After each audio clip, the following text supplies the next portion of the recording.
Hi, it's Therese from Lostinpaper, and today I have an Ombre Sentiment card that I want to share with you. I'm going to be using this Hero Art set called It's Fiesta Time. But first I just want to show you, I'm travelling at the moment, and I was asked to share which Copics I took away. So if you want to pause that, you can have a look at exactly which Copic markers I took with me. I did have trouble choosing. I mean, I don't have a lot of Copic markers. I don't have every colour and every shade or anything like that, but I still did have some trouble choosing which markers I wanted to take.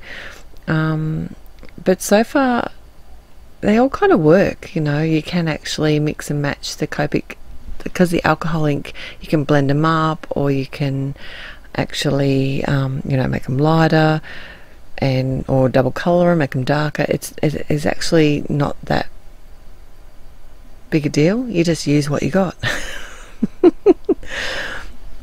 I have decided to stamp out this little taco wearing dog, Chihuahua. It's so cute, it just made me laugh.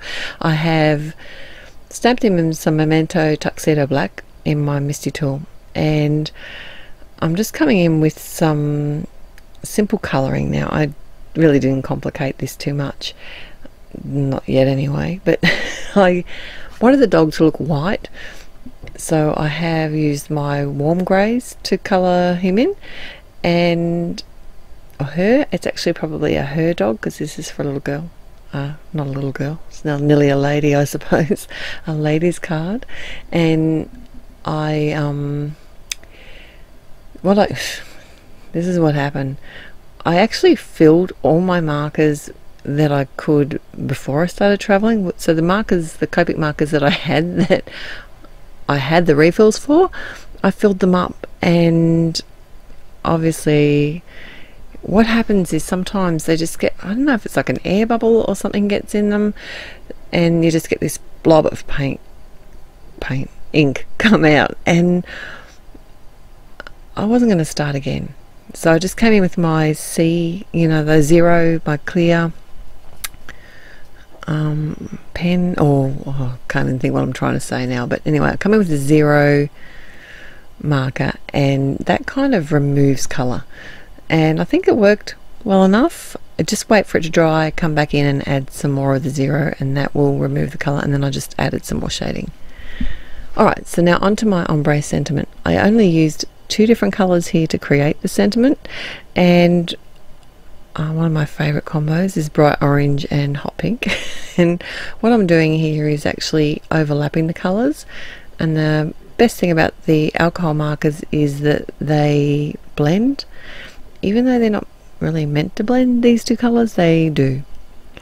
So I've got an Essentials by Alan set. This one's created by Julie, and it's Classic Block Alpha, and these are it's a really good size block sentiment, so that can be, you can actually add a lot of letters onto a card and get a really good effect. So some alpha stamps are too small, some are too big, you know, like these are actually a really good size. When I laid them out over the alcohol marker ombre that I did with the pink and the orange, I just made sure that they were all about the same level, so that when I attach them to the card, it looks like they will look like they're meant to be next to each other. So I've popped these up on some fun foam, and I am using some mono multi medium.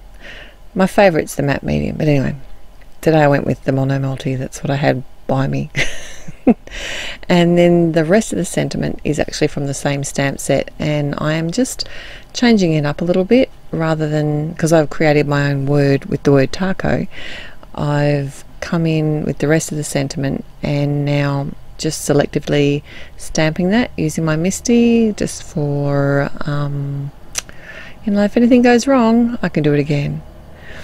But I use just some post-it notes, and I find them easier to just to tear them to make sure that they fit around the area. You can cut some stamps.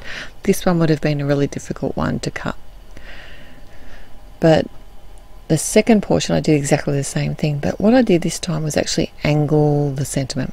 I think that looks really cool, except I've got a tiny black spot on my sentiment where it wasn't meant to be, and I probably could have just left it, but no, I didn't. That just gave me an opportunity to add some sequins, which is what you always do when you get a smudge. Well, that's what I do anyway. So this is my taco dog. I think she's so cute, and I do have some more photos and footage of my trip to share at the end of this video. If you're interested, hang around and you can watch this now. Till next time, happy paper crafting. Bye.